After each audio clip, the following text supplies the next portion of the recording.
Quais são as lembranças que você tem da sua infância? E o risco, às vezes, compromete o todo. E em que momento você decide empreender? No fim do dia, virou uma missão da minha vida, que é até hoje. Você tem um dos business mais inusitados que existem. Olá, seja muito bem-vindo ao Talk Invest News, o podcast do Invest News sobre negócios. Eu sou o Doni Denútil e olha só quem é o nosso entrevistado de hoje. Mohamed Abouhadi é um dos maiores empresários da educação do Brasil. Fundador e CEO do grupo Kefraia, que reúne instituições de ensino em odontologia, medicina e estética, da PIB, uma faculdade de administração focada em empreendedorismo e liderança, e presidente do Conselho de Administração da Uniavan. Ao todo, lidera mais de 70 unidades e 2.000 funcionários. Moha, como é conhecido, é reconhecido por sua visão inovadora e parcerias estratégicas, entre elas a sociedade com o bilionário do grupo SEB, Chaim Zair. Moha, muito obrigado pela presença aqui, por aceitar o nosso convite, hein? Bem-vindo, meu caro. É um prazer, uma honra estar aqui. Então é gratificante estar aqui falando do nosso produto educacional e do que a gente desenvolve na educação para tentar transformar a vida das pessoas lá na ponta. Legal demais. Disso e de muita coisa, que você tem uma história sensacional, dono de um monte de coisa, passou por um monte de segmento e eu vou querer entender um pouco dessa trajetória, mas começando lá no início, você nasceu em Lages, em Santa Catarina, mas passou sua infância no Líbano. Quais são as lembranças que você tem da sua infância? Então, sou chamado vira-lata, né? Mestiço, né? Então, a minha mãe é lagiana, brasileira, né? E meu pai é libanês, vem pra cá jovem tentar a vida aqui. Meu avô, pai de muitos filhos. Dificuldade, guerra no Líbano, né? Vinha uma migração, inclusive os antigos entravam com passaporte turco, por isso que se chamavam de turcos, né? Então era o passaporte que entrava, era o passaporte europeu, e aí se trocava, mas a grande maioria eram libaneses e sírios, né? E meu pai veio junto, veio tentar a vida em São Paulo, não deu certo, como um mascate. Mascate, acho que nem todo mundo sabe o que é mascate. Vamos explicar a verdade. O mascate é a pessoa que carregava a mala, né? Batia de porta em porta no interior aqui das casas para vender roupa, né? Então, às vezes, deixava a roupa, anotava na cadernetinha e voltava a cobrar. E aí não deu certo por algum motivo e ele foi parar em Lages. Na época, Lages era a maior cidade de Santa Catarina, estamos falando de 50 anos atrás. Latifúndio, madeira, fazenda, não tinha indústria ainda robusta que tem hoje na região de Joinville. E lá ele conheceu minha mãe e na sequência veio o Moha e acabei desenvolvendo essa habilidade, entendeu, de ser dos dois países. Então sou naturalizado hoje libanês e natural do Brasil. E por que você passou a sua infância no Líbano? Seu pai voltou para lá e você foi junto? Então, na época, obviamente, minha avó libanesa queria que meu pai voltasse, porque meu pai veio para cá para tentar a vida, né? Então ele construiu um pouquinho de patrimônio e aí ele tentou a vida de volta lá, né? Foi tentar voltar para lá, mas a Guerra Civil não deixou. Então foi lá que eu voltei, fiquei 9 anos. Eles voltaram um tempo antes para cá para o Brasil, eu fiquei mais 2 anos com a minha avó. E porque não deram certo os negócios lá, o comércio não andava, um país em guerra, recessão econômica. E aí tivemos que voltar para o Brasil e tô aqui desde os 12 anos. Então eu cheguei aqui sem falar uma palavra em português. Claro que estava no meu subconsciente, porque eu fiquei até os 3 anos. Então foi rápida a minha retomada, digamos, na língua, né? E algo da sua experiência no Líbano, na infância, vivendo num país em guerra, trouxe algum traço que foi importante para a sua trajetória como empreendedor? Total. Eu vi tudo que você pode imaginar que alguém já viu na vida, né? Então, minha persistência e minha vontade de vencer é muito grande para não passar pelas coisas que eu passei lá atrás, né? Então, tive muita dificuldade. Nunca, obviamente, passei fome, porque meus pais me preservaram, mas meu pai passou fome, ia com roupa rasgada pro colégio, por isso que ele abandonou o colégio. E eu tive uma dificuldade grande também no passado, né? Então, a resiliência, a resistência, a vontade de vencer, né? A coragem, né? Então, eu vi muita coisa acontecer, né? Eu via os caça passar por cima da minha casa todo dia, explodindo casa de vizinho e tudo mais. Foram 10 anos da minha vida assim, né? Então, assim, de vez em quando tinha que descer pro bunker, se esconder, então barulho da sirene. Então, eu convivi com isso, né? Então, 9 anos, né? Então, muita dificuldade. Eu lembro que lá nas barricadas militares era Israel que dominava na época, toda hora a gente era revistado. E às vezes eram revistas que passavam um pouco do limite, né? Então, do jeito que era conduzido, né? Eu lembro disso na minha memória bastante. Então, assim, obviamente, quando eu vim para cá, sofri um bullying no colégio por não falar português, mas não nem perto do que eu sofri de humilhação no Líbano, entendeu? Então, eu tive uma infância onde eu ganhava uma bola de futebol para 10 pessoas. Era aquela bola, não era para uma pessoa, né? Então, bicicleta nova não tinha visto na minha vida. Era bicicleta usada de algum primo, né? Então, para você ter uma ideia, a comunicação, Doni, parece o Brasil de 100 e poucos anos atrás. Eu, para falar com meus pais que vieram 2 anos antes para o Brasil, eu mandava fita cassete. Demorava 3, 4 meses, gravava fita no Líbano, entendeu? E junto com os meus avós, chorando e tudo mais. E aí mandava 3, 4 meses, depois chegava com meus pais aqui. Então, essa era a minha comunicação do Líbano com o Brasil naquela época, né? Então, isso não faz tanto tempo assim, né? Depois, quando veio a central telefônica, era numa cidade que era regional nossa, que era capital do Vale do Bekaa, chamada Zali, que é o Vale do Vinhedo. E lá tu ia e era muito caro, custava, se eu não me engano, 10, 15 dólares um minuto pra você falar. Então tu ligava, pai, como é que você tá? Tudo bem? Já desligava porque era caro, não conseguia, só pro cara ver que tu tá vivo ainda, entendeu? Então esse era o nível de comunicação e é o que eu passei. Óbvio que essa infância me moldou, né? Então eu vim para cá e fui alfabetizado em francês e árabe num colégio franciscano lá, católico. Eu sou muçulmano, né? O nosso país lá, o Líbano, ele se divide, mais ou menos 60% é católico, 40% é muçulmano. O presidente tem que ser católico e o primeiro-ministro tem que ser muçulmano, é um trato. E a gente tinha uma convivência pacífica, assim, né? Eu estudava minha cidade era basicamente de muçulmanos, mas eu estudava todo dia numa cidade católica, junto com as freiras. E lá, também uma educação super rígida. Eu brinco com as pessoas que eu apanhava com a vara de romã, ficava de joelho, de castigo, então tinha medo do quartinho escuro, do ratinho comer minha orelha. Então, isso era da educação, isso era da escola lá? Da educação. Mas da educação familiar ou da escola? Da escola. Da escola. Da escola. A minha escola era assim. Vara de romã. Vara de romã, aquela vara verde, descascada, assim. Então, assim, apanhei muito na escola, assim, era educação que tinha na época, né? Mas nem por isso eu não amo aquelas freirinhas. Sempre que eu volto para lá, vou lá, visito elas, né? Eram tão grandes, agora eu vi que são tudo baixinho.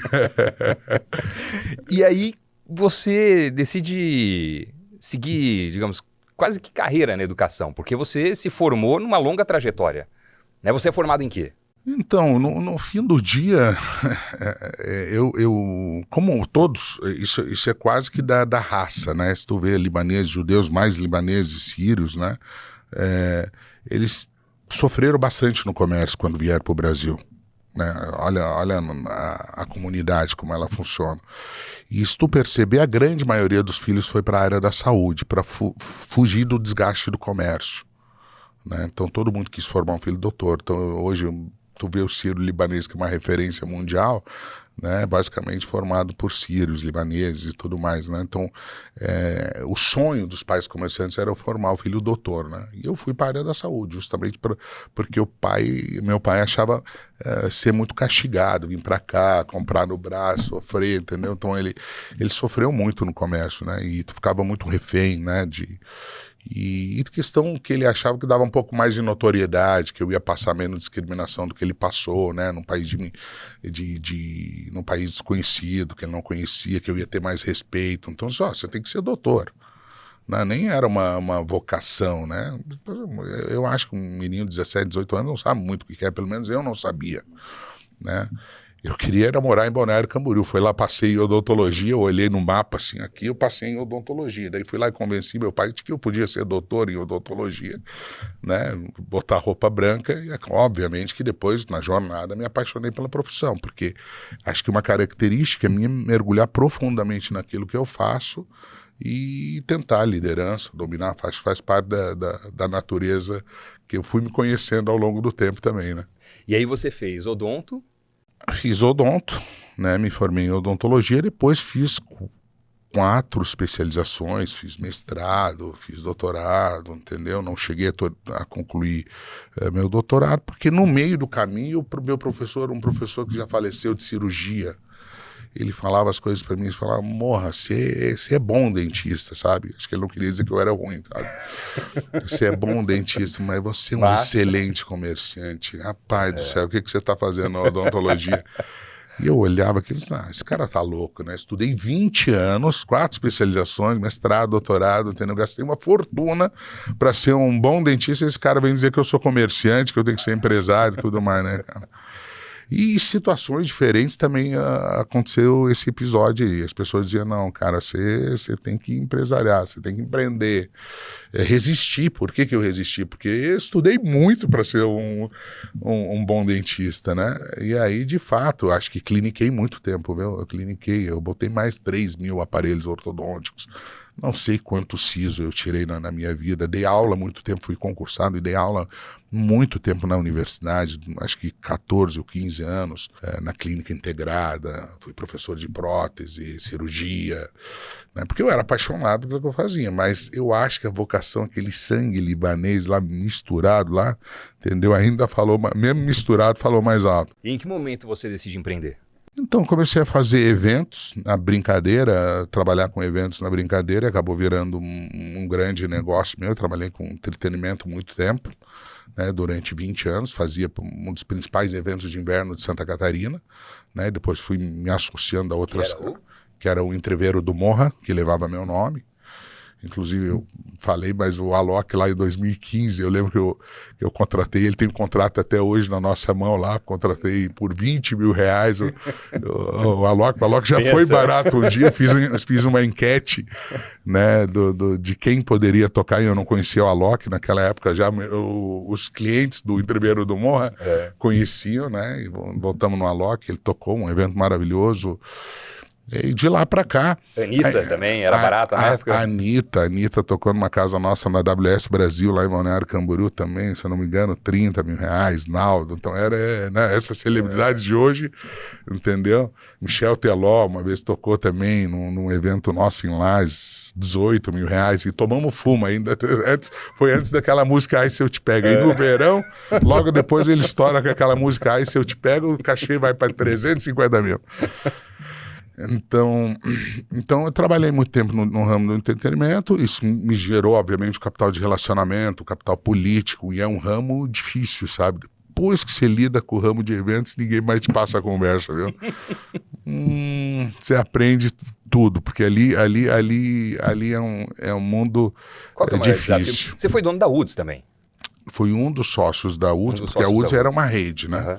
Então, eu fui sócio de algumas unidades na época, né? Também, quando deu aquele problema em Santa Maria, e aí também tive que escolher, tinha uma hora que eu tive que escolher, porque eu estava no varejo, eu tinha lojas de varejo, comércio mesmo, roupa multimarca. A gente chegou a ter 5, 6 lojas, uma relativamente grande. Atuei no entretenimento bastante tempo, clínicas. Cheguei a ter clínicas na área da saúde e depois comecei a trabalhar com educação, né? E aí fui escolhendo. Por que eu fui escolhendo? Porque eu sentia que eu era mediano, aquele médio alto. E era confortável, porque assim, quando um não dava, o outro não dava. Por exemplo, educação, no final do ano, geralmente o aluno vai embora, eu trabalhava com pós-graduação, ele voltava a se matricular lá em fevereiro. Então, quando não dava, a minha lojinha lá estava dando, porque era Natal vendendo pra cacete. Chegava inverno, entendeu? Um setor não dava, vinha os eventos e dava. Então era cíclico, era bom. Mas eu senti que eu teria que delegar, sair de algumas áreas para me tornar excelente numa só. né? E é com aquele susto do problema de Santa Maria, na parte de entretenimento, aumentou muito a rigidez da fiscalização, tivemos outros problemas, né? Greve dos caminhoneiros, eu tinha vendido sold out com vintage, o entreveiro do Morro, tive que devolver todo o dinheiro pro pessoal, no outro dia estava todo mundo lá, ninguém perdoou, eles não vão me perdoar, acho que 99,9 vieram pedir um bilhete de volta, tive que devolver, e evento é assim, tem aquele que você ganha bastante, mas quando você perde 3, 4 vezes mais. E o risco, às vezes, compromete o todo, né? Então, por isso que eu saí de entretenimento, porque... E tem um indicativo importante para grandes eventos, né? A cada 5, um vai dar um problema sério, isso é estatístico. Grandes eventos é assim, um acidente, entendeu? Então, e algumas vezes a gente conseguiu contornar. Reunia quantas pessoas? Oi? Reunia quantas pessoas um evento desse? Tinha show que a gente fazia para 15 mil pessoas, né? Um show terceirizado, né? Então, eu contratava, às vezes, um show grande, né? Mas os meus eventos particulares eram para 7 mil pessoas, 5 mil pessoas. Eu tocava, tem aquela Festa Nacional do Pinhão, que é uma festa bem popular na região dele. Eu tocava toda a área VIP. Eu era contratado pela prefeitura, né? Então, para fazer toda a área VIP. Inclusive, a área que eu criei até hoje, ela é tocada do jeito que eu inventei, com os backstage, mas chegava a circular 13, 14 mil pessoas no evento, né? Então, até que um dia eu encontrei um oficial de justiça que caído debaixo do palco. Eu disse, pô, por sorte... Então era um risco que Deve ser muita loucura. Né? Então, assim, acho que tu tem que viver só isso, quase que nem só política, né? Então, eu disse, não dá.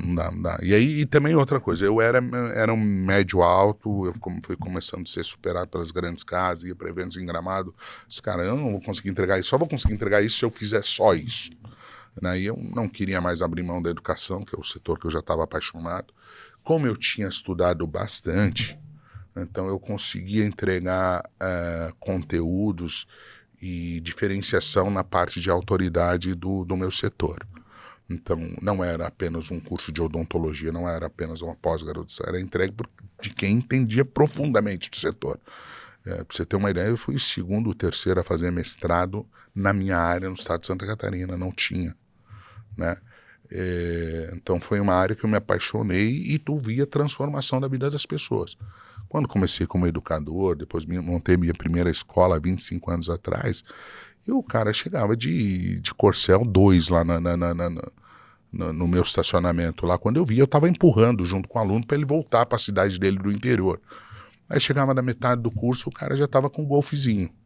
Aí no final do curso já estava com Honda Civic. Então tu sentia e tu melhorava a vida das pessoas através da educação da pós-graduação. Ele entrava dentista, saía ortodontista do outro lado, depois de 2 anos, né? Entrava ganhando X, saía ganhando 10X. E é transformador. E foi aí que eu captei que as pessoas não me procuravam pelo diploma. Elas me procuravam para melhorar de vida.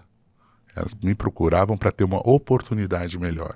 O diploma fazia parte do processo, né? Como se fosse secundário. Nesse instante que eu comecei a diferenciação.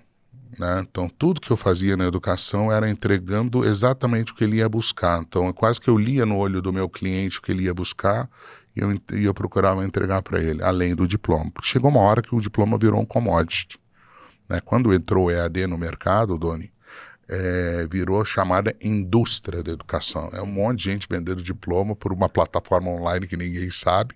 E aí existia o desejo daquelas pessoas que não tinham ensino superior de se formar, ter uma faculdade um dia, coisa e tal. Chegaram aí a oportunidade. Todo mundo comprou o diploma, o 3º grau, digamos assim, mas de fato ninguém fez, né? Ninguém entregou um conteúdo que preparar. Até hoje é assim, né? Então, e eu não tenho nada a ver com esse mundo de educação, nem quero ter, entendeu? Então, assim, a gente oferece na nossa universidade hoje o ensino híbrido, mas com bastante qualidade, ligado à parte prática. Nossas estruturas são estruturas robustas, né? Você não acha que a educação online vai matar a educação presencial? Não, jamais, né? Isso é impossível. Por quê? É porque o network é impossível. Tu aprende muito com o aluno. Eu sou o cara que fiz mestrado e doutorado, para você ter uma ideia, eu estudei com grandes figuras da odontologia. O Geninho Tomé era nosso colega eu acho que eu era veterano de Geninho no doutorado, depois veio Geninho fazer doutorado, então eu convivi com grandes personalidades que eu não jamais online, entendeu? O Zé Bernardes, que publicou livro, então eu convivi com pessoas que eu aprendi muito mais com meus colegas do que com alguns professores, né? Estratégias de entrar no mercado, dificuldade de conseguir vender tratamento, coisa que você não aprende, não, né? E o relacionamento que eu tenho hoje, se eu tô capilarizado hoje, porque eu ganhei fama através desses personagens que estudaram comigo, porque conviveram comigo 2, 3 anos e sabem quem é o Morra. Então se eu for vender uma franquia minha lá na Paraíba, o cara compra porque já é amigo do Morra, o cara já estudou com o Morra. Então esse networking que eu fiz é importante. Por isso que algumas faculdades nossas, não estou dizendo que o online não funciona. Eu acho que o online muitas vezes funciona até melhor do que o presencial, né? Depende do momento. Eu sou daquele que adepto da educação híbrida, né? Porque eu também acho o online mais democrático, eu também acho que o online pode dar acesso a professores que eu não teria no presencial, né? Porque é o nosso caso. Eu também acho que o online ele acompanha o aluno mais fácil. Se o professor não estiver bem naquela aula expositiva presencial, o aluno não aprende, ele não sabe se ele aprendeu ou não. O online não. O online, se tu não tiver retenção, porque o curso é ruim, ele simplesmente vai embora. A resposta ela é rápida no online. Então, tu tem como, com o híbrido, manter algumas aulas presenciais e fazer o acompanhamento online. O dar uma aula online e sentir se o aluno realmente aprendeu. Então, o híbrido hoje é a educação mais inteligente que hoje tem no mercado, no meu ponto de vista. Então, do mesmo jeito que muitas vezes eu não consigo entregar um professor de presencial. A gente que tem uma rede hoje, para eu conseguir contratar um professor excelente para dar aquela disciplina, às vezes é um professor internacional que eu não conseguiria contratar ele para vir dar um curso presencial. Agora, para ele dar uma online para minha rede, com aquela excelente didática, com tudo que ele tem de conteúdo, ele consegue. Bom, e hoje o dentista Morra virou fundador e CEO de um dos maiores grupos de educação na área de odontologia e medicina. O que é o grupo Kefraia hoje? Kefraia é homenagem à minha cidade, que eu morei no Líbano, cidade dos meus avós, né, que é a cidade do famoso Chateau Kefraia, que é o vinho mais famoso do Líbano, né, que tem muitos aqui do Brasil tomam esse vinho, que é bem na frente da minha casa, inclusive, né? Na frente da minha casa.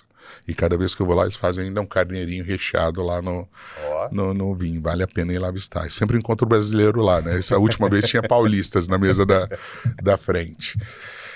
Então, o grupo Kefraia, originariamente, ele é da área da saúde, né? Então, é um grupo que começou com odontologia pós-graduação, porque eu tive uma dificuldade muito grande de conseguir fazer uma especialização. Você pensa, né? Eu era filho de um comerciante no interior de Santa Catarina, meu pai tinha uma portinha, vendia cueca e meia.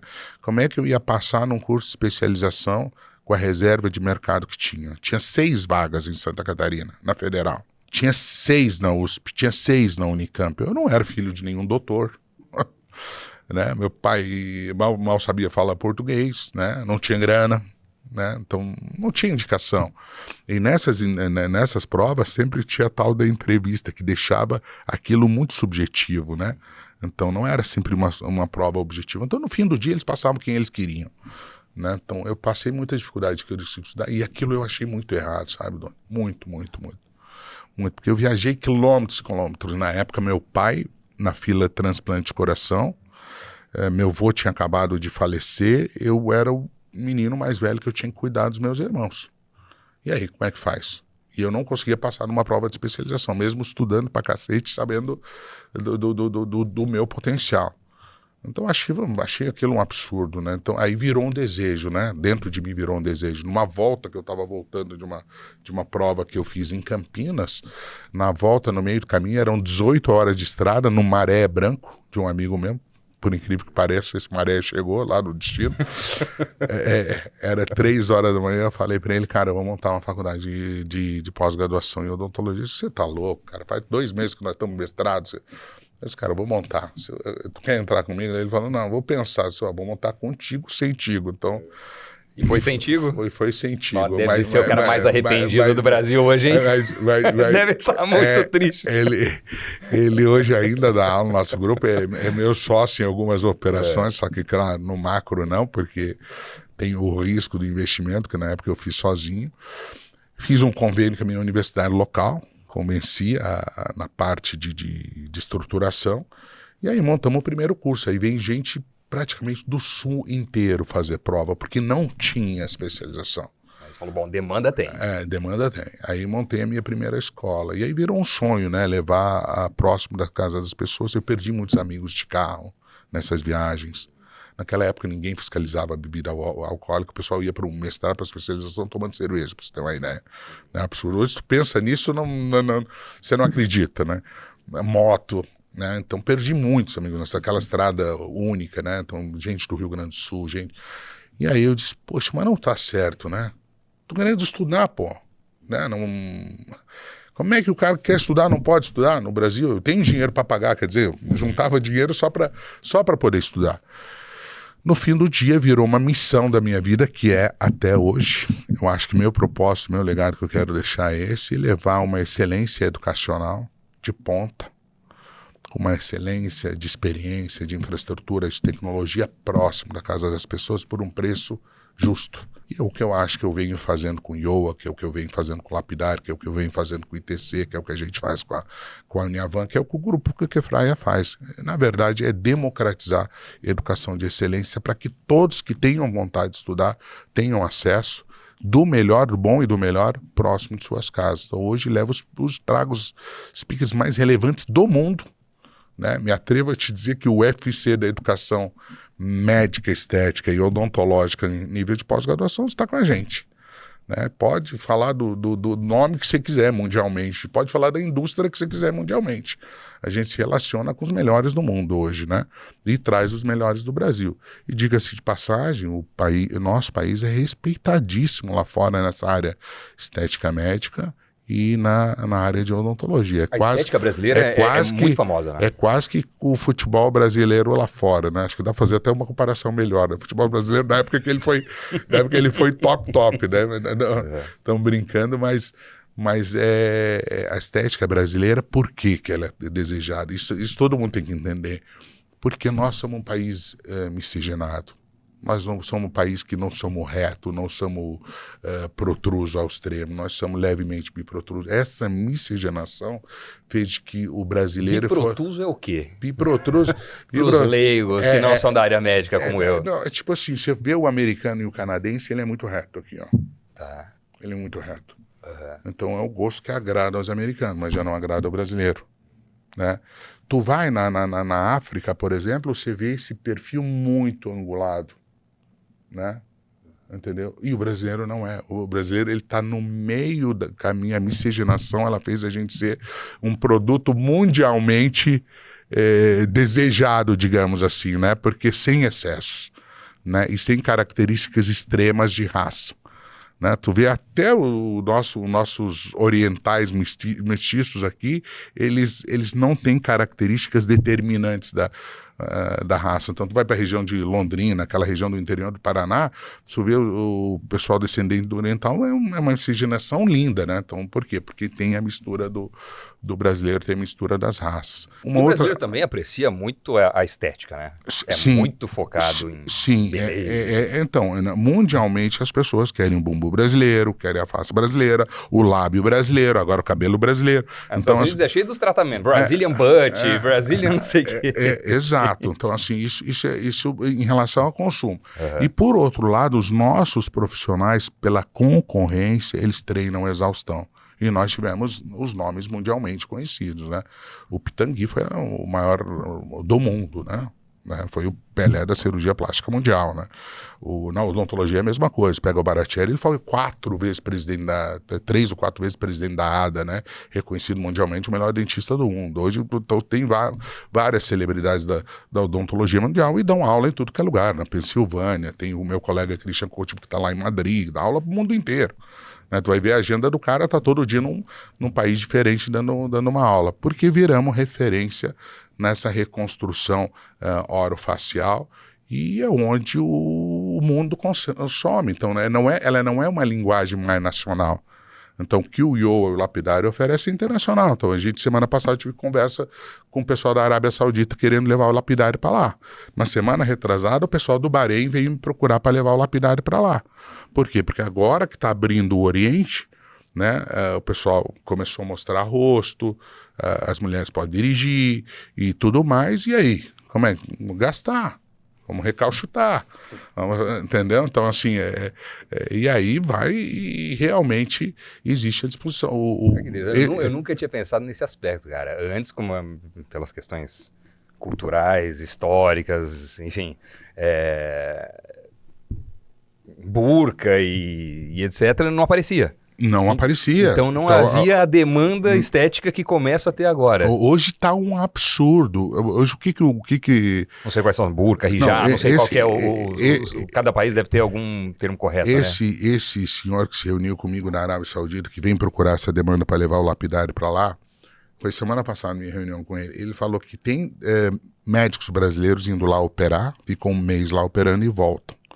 Chega a se formar fila de 2 anos de fila de espera, esperando esse médico voltar lá para operar. Hoje a demanda lá tá um absurdo. Eu já ouvi de especialista também em estética e tal, que trazem, enfim, trazem avião para levar ele lá para operar 1, 2, volta. De 6 anos para cá, cresceu a demanda lá, que está um absurdo, né? Então eles estão contratando vários cirurgiões plásticos, levando daqui para lá, né, para trabalhar nos hospitais deles. Esse caso do Bahrein, eles queriam levar para trabalhar direto nos hospitais deles, já com uma contratação de $20 mil de base, né? E pode fazer procedimentos externos também. Então, caraca, interessante. Esse mercado, ele é um mercado mundialmente conhecido. E o brasileiro, graças a Deus, pela sua habilidade, pelo seu treino, ele treinou exaustão, né? Ele é muito artista, né? Então ele consegue entregar o que os outros ainda não conseguem entregar.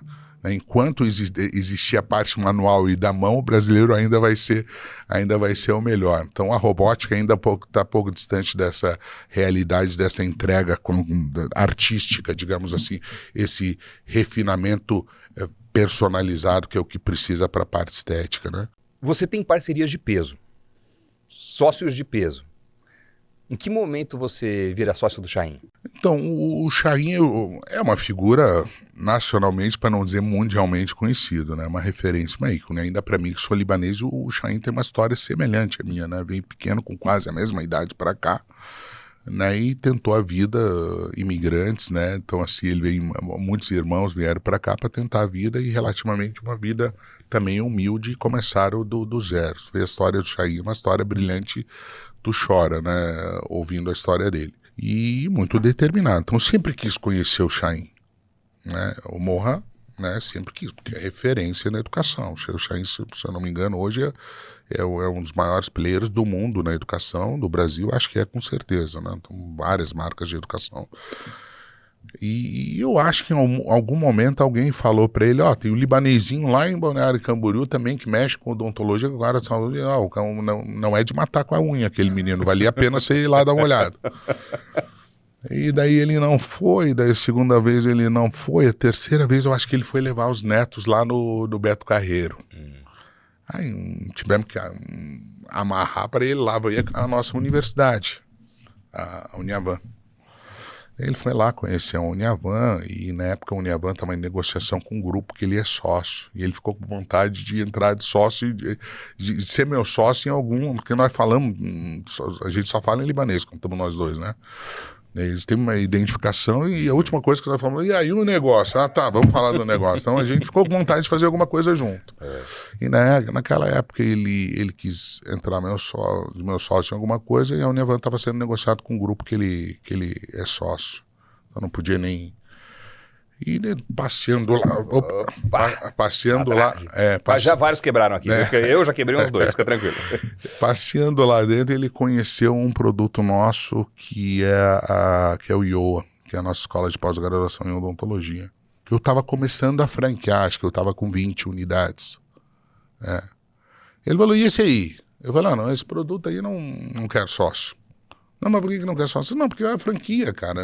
Franquia você não precisa de sócio, né? Quem investe é o franqueado, né? Não, mas eu quero ser do sócio. Sem que, mas eu não quero sócio, né, cara? Eu faço as coisas tão certinho, tão premium, né? Experiência.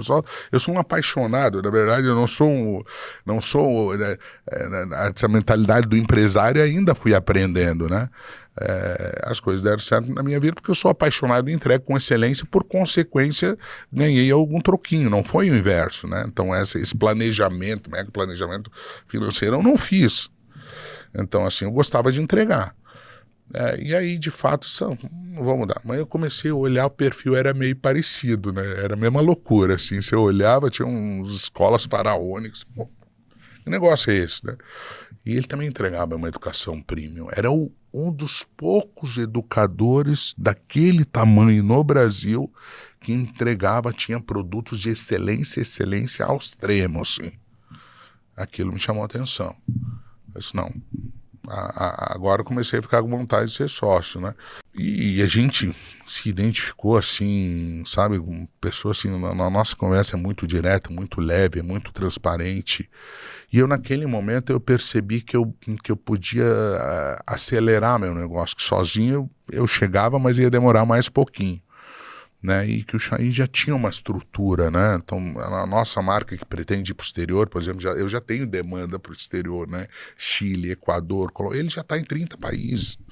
Então uma parte da parte burocrática né, de como funciona e tudo mais, né? E outra coisa, o Iowa sendo só do Moha, ele tem uma posição, né? Sendo do Chain também tem outra posição. Então aí no conjunto da obra, eu não tenho dúvida de que eu acertei no meu sócio, né? Então, fora a parte seríssimo, né? Uma credibilidade fantástica, e vou te falar, é generoso demais, cara, eu aprendo demais com aquele cara. Às vezes eu venho lá de Balneário Camboriú só para passar o dia com ele aqui, só ouvindo, só, entendeu? Então é uma visão extraordinária, assim, a história dele é maravilhosa. Olha, tem um prazer que eu tenho, né? E lá era o contrário, né? Lá o cantor sentava na mesa, na ponta, assim, eu era presidente na época da universidade, e eu falava, porque relativamente não tinha alguém mais, né, não, aqui eu só escuto, chego aqui, vejo ele, os amigos dele conversam, só vou anotando aqui, né, para onde chega. Então é muito especial, e a gente acho que estamos trabalhando dia e noite, né, até a gente brinca, ele fala, pô, eu só tô com 70 e você tá cansado, não sei o que lá, ele, meu Deus do céu, ele chega do exterior de manhã, às vezes 6 da manhã, onde é que você vai? Tô indo lá para a unidade de Curitiba, então já pega um avião, vai para Curitiba, então assim, é uma loucura. E tem também fundo que é sócio seu. Tem o Crescera. Que era do ex-ministro Paulo Guedes. Sim, se eu não me engano era Bozano e foi fundado pelo Paulo Guedes na época, né? E o Paulo Guedes estava lá na época em que virou sócio? Não, já tinha saído, né? Inclusive nunca tive contato, né? Mas é um grupo seríssimo, então o que eu gostei do fundo, que é um fundo muito sério, e ele já aportou em empresa de educação, foram sócios da AFIA, que é a maior empresa de medicina hoje do país, né? Então eles já têm uma experiência educacional, então eles escolhem produtos também super nichados, né? Então, e são sócios também maravilhosos que somam bastante nas discussões de conselho e tudo mais. E Moha, vem cá, o que é a PIB? Não é o PIB, não, é a PIB, né?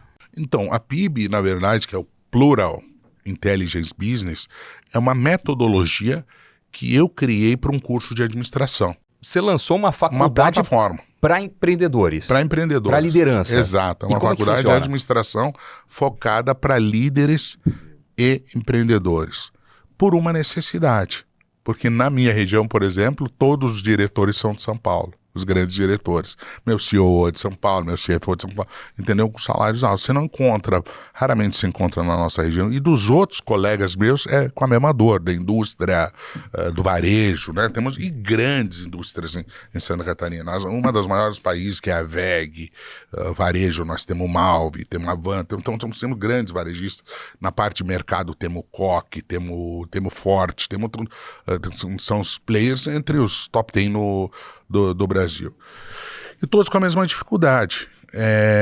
Achar diretores, CEOs, né, para ajudar. Sucessão é uma história que lá em Santa Catarina também ferve, né? E aí o nosso curso de administração tradicional, que eu tenho alguns também, né? Ele entrega o básico para o cara ser colaborador de alguém, né? Não uma grande referência em empreendedorismo. E aí vem o mote, por que não fazer uma faculdade disruptiva, como a gente fez o lapidário, por exemplo, na área médica, né? Para a área estética, que não existia. Nós temos especialidades na área médica, no lapidário, que não existem no mundo. Rejuvenescimento íntimo, tricologia, transplante capilar. Isso a gente tentou trazer para a área educacional de empreendedorismo, para formar liderança. Eu disse, eu vou montar a primeira faculdade do Brasil, né? Não sei se tem outra, onde só CEO dá aula, onde só dono de empresa ou executivo dá aula. Tem que ser CEO, são CEOs. 100 CEOs que são professores. Tem que ser empresário para dar aula e empresário de sucesso. Não significa que ele não tenha passado por uma quebra, mas hoje ele já tem que ter sucesso, porque ele pode contar a história e o legado. E são CEOs que esses dias estava somando o faturamento das empresas deles, passam de 200 bilhões de faturamento por ano. Caramba. Quem, por exemplo, é professor lá? Então, esses dias o Zé Koch deu aula pra gente, que acho que é o 9º maior player de atacarejo do Brasil. Faturamento de 10 bi, deu aula na PIB. O pessoal da CIMED deu aula, a filha da Carla, a Jucimed deu aula semana passada. O Léo Zip da Duas Rodas vai dar aula lá na outra semana. Então são empresas multinacionais. Claro que a gente não traz só CEOs de bilionários. Então a gente tem que ter o contato com a pessoa, o acessível para ele, né? Forbes Under 30 já foram alguns pequenos empreendedores também, para eles tatear o começo. A gente faz startups educacionais com eles lá, eles desenvolvem empresas lá dentro, eles têm desafios. Na verdade é mão na massa. E é graduação. Mão na massa. Então, esse dia eles foram para uma loja de carro de luxo, tinham que vender carro de luxo e ganhava premiação quem vendia os carros. Fizeram um evento de carro. Semana passada eles pegaram várias empresas da região e tiveram que desenvolver soluções para as empresas regionais e chamamos os donos das empresas para desenvolver. E na hora de empreender, a gente está buscando para eles capital e recursos para que eles possam empreender. A gente exige que esse curso, depois do 2º ano, eles tenham proficiência e influência em inglês, porque eles têm missões internacionais, né, com vários institutos e universidades lá fora e sempre vamos vocacionar para a área que ele deseja, porque quem veio para fazer sucessão do varejo não vai querer outra coisa, já veio para tocar a empresa da família. Esse vai estagiar, depois do 2º ano, em empresas grandes de varejo. Quem vem do entretenimento vai para o Beto Carreiro, vai para o Aquário, né? Quem vem para a indústria vai para as grandes indústrias, vai para a VEG. Então, assim, a nossa ideia é conectar e vocacionar depois de nivelar eles. Eles ficam 2 anos juntos. E depois eles são obrigados a formar suas próprias empresas, podem ser sócios, né, nessa incubadora, e a gente está trazendo, inclusive, dinheiro externo, né? O secretário da Fazenda do Estado de Santa Catarina foi dar aula para eles, né? O presidente do BRDE foi dar aula para eles, para buscar financiamento de inovação das empresas que eles estão construindo lá. Então, a grande maioria são filhos de empresários ou gente muito determinada, que não precisa ser filho de empresário para fazer, né? Que quer vencer, quer lutar na vida, entendeu? E você vê, esses são os nossos melhores alunos, por incrível que pareça. Esse não falta, chega de manhã. Pra você ter uma ideia, a gente ensina a disciplina. 7 horas da manhã eles têm que fazer funcional na praia. Hoje eu estava vindo para cá, estava um frio de 7 graus lá na praia, todos eles de uniforme na praia fazendo funcional. Na quinta-feira, aula de yoga, ensinando disciplina mental.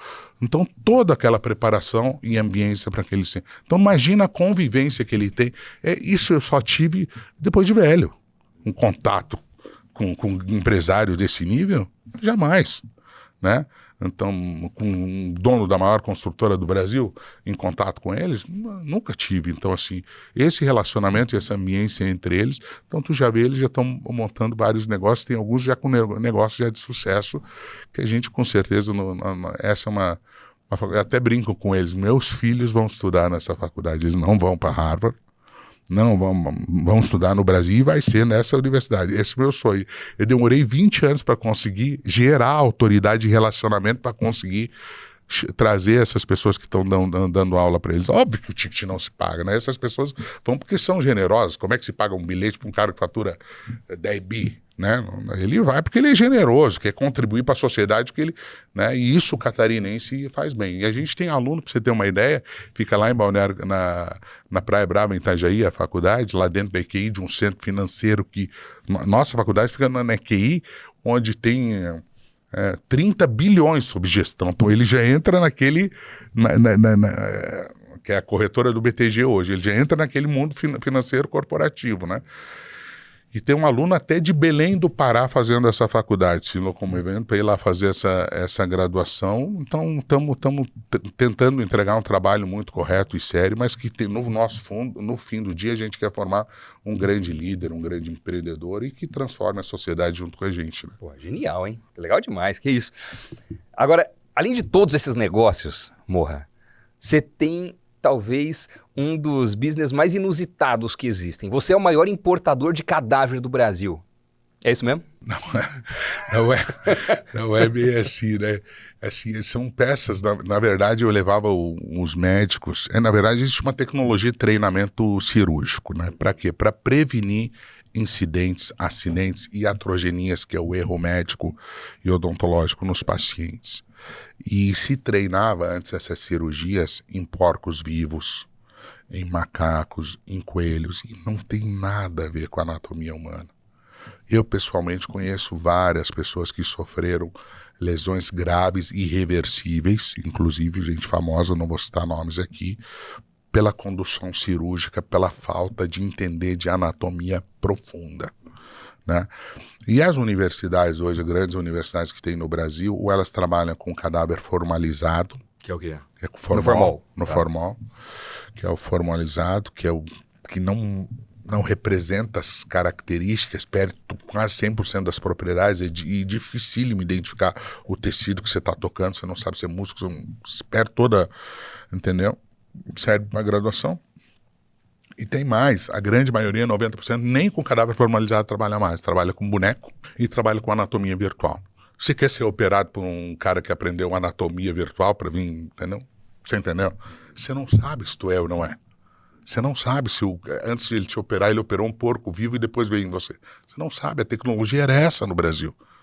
Entendeu? Tu não sabe quando você é o primeiro ou segundo cara que ele tá metendo o bisturi lá e fazendo... Então... é essa tecnologia que a gente trouxe para o Brasil. A gente levava muitos profissionais para o exterior, fazer esse curso em Miami, depois em Orlando, aproveitava o turismo educacional, fazia um curso de uma semana para aprender técnicas cirúrgicas avançadas. Só que o curso era caro, era em dólar, tinha a barreira da língua, tinha a barreira do visto, tinha a barreira de que se ele fosse a família também teria que ir, então sempre tinha algum problema. Era um produto extremamente elitizado e no exterior. Eu disse, poxa, mas isso todo mundo tem que aprender. Aliás, eu entendo, né, como educador e que eu sou hoje e vivendo que eu vivo, eu entendo que todo profissional médico e dentista, antes de operar paciente vivo, deveria passar por uma carga enorme em peças anatômicas frescas de treinamento. A exaustão. Eu tenho certeza que a gente minimizaria o erro em 90%. Pelas variações anatômicas que tem, 90%. Ainda mais que as técnicas hoje, Doni, são minimamente invasivas. Então tu opera em campos fechados que você não vê. Sim. Então tu tem que entender mais ainda de tatear, de anatomia profunda, porque você não vê mais o campo que você está operando. Você faz um corte aqui e faz uma cirurgia grande por dentro. Então, por quê? Porque tu tem que entender um pouco mais de anatomia do que você deve. Quanto mais você entender de anatomia, mais a chance de você acertar a cirurgia e mais rápido vai ser a recuperação do seu paciente. E aí a inovação é na forma de conservar essa peça humana? Essas peças no exterior são doadas, né? São doadas no exterior. Existe uma cultura de doação de corpos no exterior. Doação, né? como? Quem morre fala, eu topo que meu corpo seja usado para medicina. Exato. Antes do falecimento, abordar da família. Se acontecer alguma coisa com teu ente querido, né? Então, em vez dele gastar com um funeral que aqui é caro, acho que custa $12 mil lá fora, eles recebem até uma taxa, não sei a taxa, para ele poder doar esse corpo e vai para o banco de tecido tecido. E aí todos os testes virais são feitos. Eu tive uma dificuldade grande na pandemia, porque de cada 10 peças que vinham, seguravam 9 nos Estados Unidos, porque estavam com o vírus do coronavírus. Então eu tive dificuldade no treinamento dessa parte durante a pandemia, para você ver a seriedade que é. Então todos os testes feitos, teste de HIV, teste de hepatite, todos os testes. E vem o histórico do paciente, do que ele faleceu no final, se foi trauma, se foi câncer, se foi do que é. Todo o histórico do paciente vem numa ficha. Então é muito sério.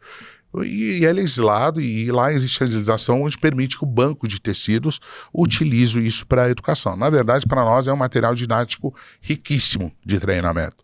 Então, esses cursos que eram feitos lá fora, a gente conseguiu viabilizar aqui no Brasil, né? Então, conseguimos trazer os primeiros institutos para o Brasil, e hoje a gente tem convênios com grandes hospitais nacionais, onde fazem os cursos de treinamento com a gente, onde faz endoscopia de coluna. Nós fizemos a primeira cirurgia de remoção de tumor na base da hipófise pelo nariz, né? Pelo nariz, tirando um tumor na base da hipófise, que é na base do crânio, lá em cima. Então, assim, o treinamento, exaustão de cirurgias plásticas, treinamento por vídeo, bariátrica, coluna, cirurgia estética, publicação de livros, né? Muitos dos hospitais, das clínicas aqui foram para o nosso centro para fazer, por exemplo, o capítulo de rinoplastia. E as características, que é a tua pergunta, são as características de um paciente dormindo. Né? Então, a reprodução da cirurgia é como se fosse um paciente dormindo, anestesiado. Chega a sangrar a peça, né? Então, tu tem um tratamento que a gente faz que chega a devolver a viscosidade e a mobilidade da peça. Inclusive a coloração da peça, reproduzindo quase que um paciente dormindo. Então, é uma reprodução muito real, né, da cirurgia que você vai fazer de fato. Conserva como? Então, é congelado? E isso vem de fora no gelo seco, e depois existe um processamento que a gente aprendeu com um médico veterinário, que hoje já não está mais com a gente, acabou falecendo, né, que fez esse treinamento nos Estados Unidos, mas ele que deu consultoria para a gente por muitos anos no Brasil, estudou os líquidos que mantêm a peça e devolvem, digamos, as características de vitalidade da peça, para que a gente consiga reproduzir o máximo da realidade naquela cirurgia, né. Toda a técnica que vem nova agora, por exemplo, lançou um parafuso de tendão de joelho. É testado no nosso centro de cadáver. Vem uma cirurgia de um produto novo para inserir, entendeu? É testado no nosso centro de cadáver. Então, então as grandes marcas da indústria acabam comprando curso com a gente para treinar seus médicos, né? Então, antes de testar no vivo, vamos treinar os médicos como fazer esse procedimento, né? E quantos cadáveres você importa por ano? Eu não sei de cabeça esse número, porque tu importa a peça anatômica, né? Tu não importa a peça inteira, né? Você tem que cuidar para, né? Então, agora a quantidade eu não sei, porque a gente tem 16 centros hoje, em 16 capitais, né? Nos grandes centros, né? Depende da demanda, aqui a demanda nossa, São Paulo, BH, Rio é sempre maior do que as outras capitais, mas Salvador agora, por exemplo, está bastante aquecida, acabou de abrir o de Recife, né? E aí esse povo democratizou um tipo de educação que, no meu entendimento, todo mundo é obrigado a fazer, né? Aliás, acho que todo mundo na formação deveria fazer. Eu, particularmente, eu acho um absurdo formar médico, dentista, treinando eu acho um absurdo, né? Posso estar falando até em boneco, né? Em manequim e anatomia virtual, porque não é possível, né, que esse médico vai ter maestria e destreza para fazer uma cirurgia carregando o bisturi, depois porque ele treinou num boneco, né? Então, só que hoje a educação permite, pela falta de cadáver, pela falta de doação no Brasil, permitiram fazer isso. Por isso que essas peças vêm do exterior, mas vêm de bancos de tecidos que são bem estruturados e fazem digamos, esse cuidado de manutenção das peças e conservação. Cara, é muito curioso, é muito inusitado. Para quem é de fora da área de saúde, é um assunto fascinante e surpreendente. Por isso que as perguntas nesse ponto aí. Você já se arrependeu de alguma parceria ou algum investimento que você fez? Já, né? Já. Imagina, até de fábrica de pipoca eu já tive, assim. Não, já de vários investimentos. A gente não acerta tudo. Assim, em base, tudo que eu fui me meter que não era do meu ramo de atuação, entendeu? Eu me dei mal. Porque é aquela velha história, você enxerga a grama do vizinho, é sempre mais verde, né? Então mais fácil investir no dele do que no meu. O meu é difícil pra caramba pra conseguir sobreviver, e de vez em quando você sai da linha e alguém te passa a conversa, você vai acabar investindo. Todas as vezes que eu investi em coisas que eu não detinha o domínio, o know-how, né? Eu acabei perdendo dinheiro, né? E se profissionalizar na área que você entende. Então hoje pode me oferecer uma mina de ouro, tá aqui, Moa, é uma mina de não quero. Meu negócio é a educação, né? Então, assim, hoje eu não destoo mais do meu propósito, do meu investimento, né? Você já enfrentou algum dilema ético na sua jornada como empreendedor? Não lembro, como, por exemplo? Ou então, qual foi uma decisão? Resistência a gente sempre tem, né? Dos próprios conselhos. Por exemplo, a área de harmonização facial, e quando a gente criou essa área para as outras áreas, né? Então a gente teve resistência do próprio conselho, né? Mas às vezes você tem que enfrentar por aquilo que você acredita. Tanto é que virou uma especialidade hoje, e é a maior especialidade que tem na odontologia, né? Então no começo sofri uma resistência grande, né? Notificação do conselho, tudo mais. Não era todo mundo. Depois que parte do conselho viu que dava voto, aí todo mundo quis abraçar a criança. Então ela saiu da UTI neonatal, todo mundo quis ser o pai da criança. Mas não um conflito ético que fosse de fato assim. Não lembro. Se você fosse encontrar o Morra de 10 anos de idade hoje, o que é que você diria para ele? O que eu diria para ele? Rapaz, você nem sonha quem você vai ser no futuro, entendeu? Assim, transformador. Assim, não fazia a menor questão, não fazia a menor noção de onde eu ia parar, como eu não faço hoje. Hoje eu já acredito em tudo, né? Porque fui para Lages, uma cidade relativamente pequena, de 150 mil habitantes, no interior, é a cidade hoje menor IDH do estado, região pobre, né? O pessoal maravilhoso, assim, acho que o coração maravilhoso, mas hoje e aí nem avião não tinha lá, né? Na época, né? Então, para fazer meu mestrado, doutorado, viajava 20, 30 horas toda semana vindo para São Paulo. Tem que ter muita determinação, mas não fazia ideia, né, do que a gente ia transformar na educação e na referência que a gente ia ser nesse setor, despontando porque a gente faz, Doni, com toda a propriedade, eu te falo, ninguém consegue hoje fazer no Brasil, nem na área da odontologia, nem na área médica. Não somos os melhores, não somos os únicos, mas eu acho que o que a gente faz é bem, bem diferenciado. Cara, você conseguiu construir uma trajetória de enorme sucesso. Olhando em retrospectiva, quais foram os elementos mais importantes para que você fosse um empreendedor tão bem sucedido?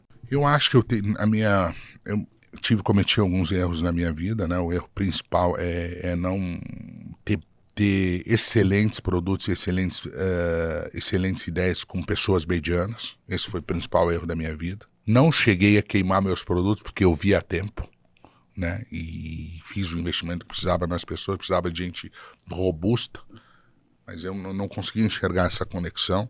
Então, eu fui uma pessoa que eu acho que não me considero um cara inteligente, né?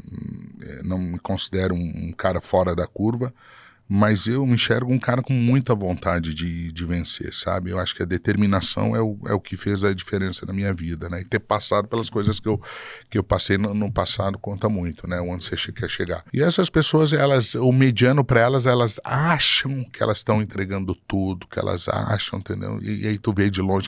Quem passou sabe que eles estão longe de chegar, né? Porque a dor, ela é muito mais embaixo, né? Então, assim, hoje, que horas que eu te falei que eu acordei? 4 horas da manhã para estar aqui 8 horas na entrevista. Isso faz parte do meu dia a dia, né? Mesmo tendo um relativo sucesso hoje, eu não me considero, né, também grande coisa, mas isso faz parte do dia a dia. O Chaim é a mesma coisa. A gente sabe qual é o nosso horário de conversar, o Chaim?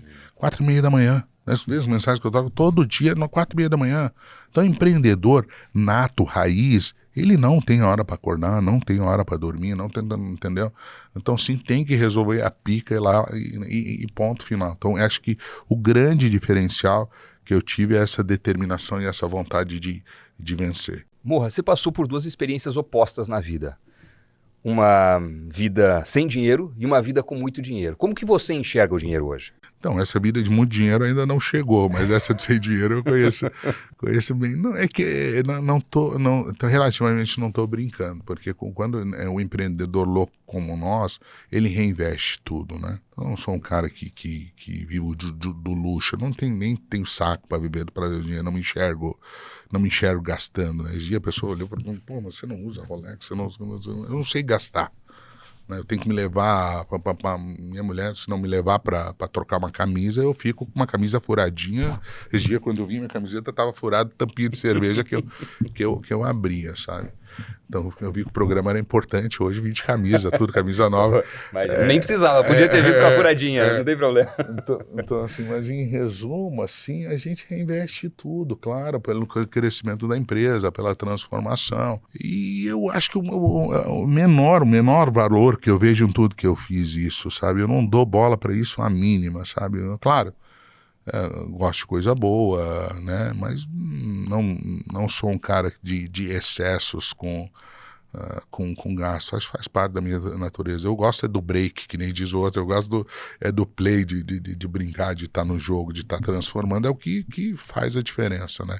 Meu DNA, às vezes eu brinco, tem aquele cara que a adrenalina dele pular de paraquedas. O meu é montar mais o CNPJ. Então cada um tem o seu, né? É uma atividade de risco, né? É um esporte radical. Óbvio que é. Empreender é um esporte radical. Várias vezes já não dormi, né? Entendeu? Essa noite, por exemplo, já dormi 2 horas pensando nos pepinos de amanhã. Morra, para encerrar, quando você olha no seu retrovisor, no que você construiu até aqui, qual foi o peso da sorte para você? Como é que você enxerga a sorte? Eu não sou um cara que acredita na sorte, né? Depois que eu vivi, não sou um cara que acredita na sorte. Não posso nem me permitir acreditar na sorte, né? Então, assim, eu sou um cara que acredito no trabalho, na desenvoltura, na retidão, na base familiar, na excelência educacional na base. Eu acho que muito do que eu aprendi na escola das freiras, como funcionou aquele pau de romã lá, aquela vara de romã que, entendeu? Como eu valorizo isso. Então, eu tenho bases, características estruturais que construo relacionamentos para a eternidade. Então isso me ajudou muito, né? Então, qualquer lugar do Brasil que eu ligar hoje, pode citar a cidade do interior que você quiser, eu tenho um amigo lá que me quer bem, que, entendeu? Isso se construiu atrás da minha base. Então, a credibilidade ele demora muito para aparecer. Muito para aparecer. Muito. E por que eu falo muito? Porque às vezes você trabalhar com retidão e coisa parece ser uma coisa que o cara não vai ver, coisa e tal, mas lá na frente, as pessoas vão começar a perguntar, vão começar a ligar para saber quem que você era lá atrás. Ele foi um bom aluno? Ele foi um bom colega? Quando ele foi teu sócio, como é que ele foi como sócio? Né? Então, assim, as referências... E hoje você sabe, no nível de negócio que a gente está, você vai fazer um negócio internacional, você é auditado até o... Né? Então, assim, essa credibilidade vale a pena, né? Então, esses conceitos familiares de base que é o que fizeram a diferença na minha vida, e é o que eu dou valor hoje. Hoje, até brinquei, postei hoje no meu Instagram, eu disse, poxa, essas pessoas ficam... Quando largam um post de empreendedorismo, tá lá o Elon Musk, no outro tá o Jeff Bezos, no outro tá o Bill Gates. Poxa, e o microempresário brasileiro? Né? Cadê? Né? Quando só pode ser Jeff Bezos ou o cara não existe como empreendedor? A locomotiva do Brasil é o microempresário brasileiro, um empresário mediano. E que vencer no Brasil é quase que ser um Jeff Bezos lá fora.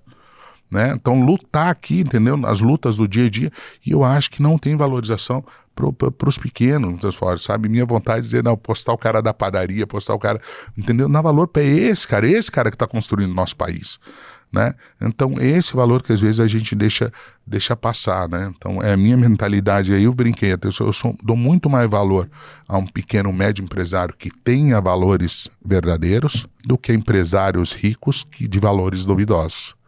Né, de valores nem tão confiáveis assim.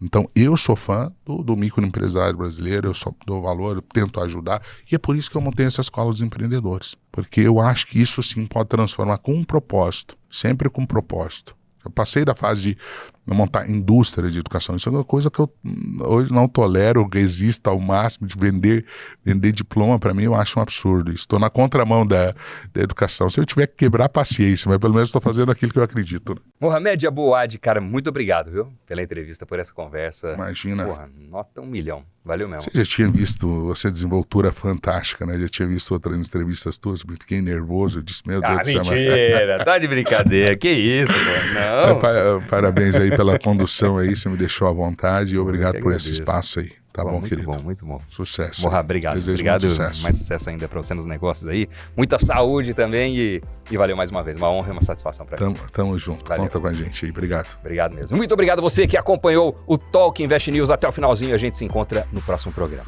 Tchau.